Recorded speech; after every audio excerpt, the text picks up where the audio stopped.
Good morning. Hey, today's the second day, and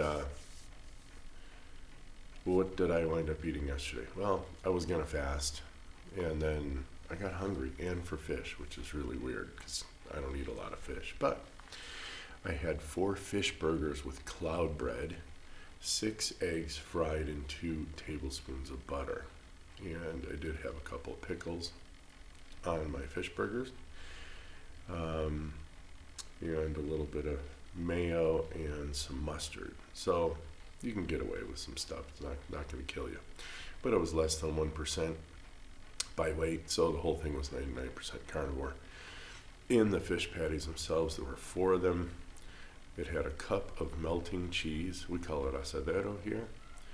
It had 2 eggs. It had some seasoning and a little tin of tuna and water. I buy it in water because I can never tell if the oil's going to be seed oils, even if they say it's olive oil.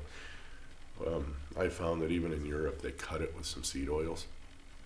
So that was a pretty substantial amount of food. I ate that about 1:30, 2 o'clock, and that was it. I didn't have to eat anything else. My weight this morning, 86.5 kilos, 190 pounds. So I lost about half a pound. And let's talk today about what foods are allowed on carnivore. All right. Well, you can eat fatty meats, and that would be from the 4 groups that I can get around here: fish, chicken, pork, and beef. I buy the ground beef for the hamburgers. It's the hamburger mix that my local butcher does because it's almost half the price. And they put in the sinew, the fat, they trim the meat because everyone here seems to like lean meat. That's an error. That's too much protein. In the sense that what you don't use, your body will spike insulin for because they wind up cutting all the fat out of it. I was listening to a nice talk, still listening to it. It's rather long, but it's a very, very good talk between Jesse Chapas. He sounds Canadian-y, but he asks really good questions. And Ken Berry from Tennessee, right? Okay.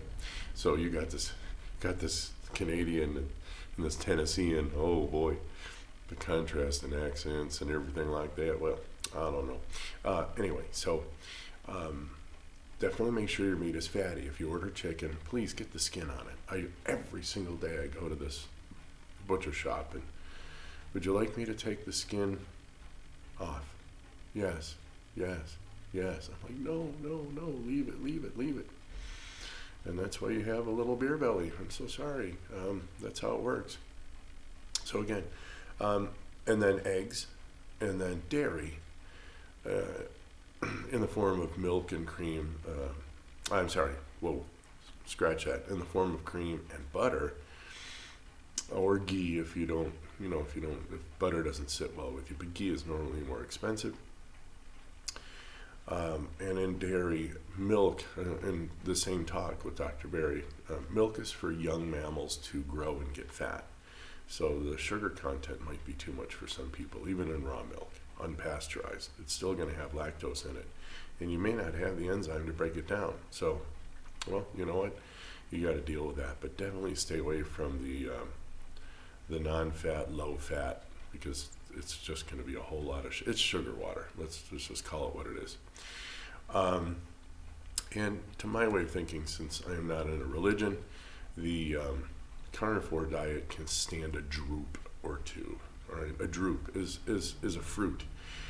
Pepper is a drupe. Look that up. It's very interesting.